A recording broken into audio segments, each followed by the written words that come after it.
বাড়িতে তড়কা বানালে ধাবার মতো টেস্ট একদমই আসে না। সে যতই তুমি ঘি দাও আর কাসুরি মেথি, তো আজ থেকে আর সেটা হচ্ছে না।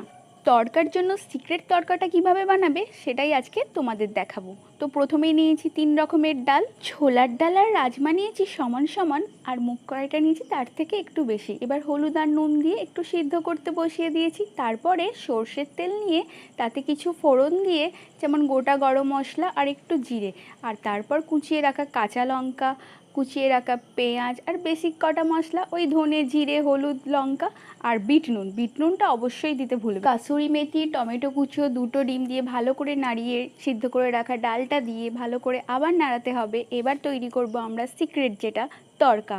তড়কাতে আমি দিয়েছি কাসুরি মেথি, রেড চিলি পাউডার আর একটু রসুন কুচি। তারপরেই রেডি আমাদের তড়কা, গরম গরম ধনেপাতা ছড়িয়ে রুটির সাথে সার্ভ করলাম।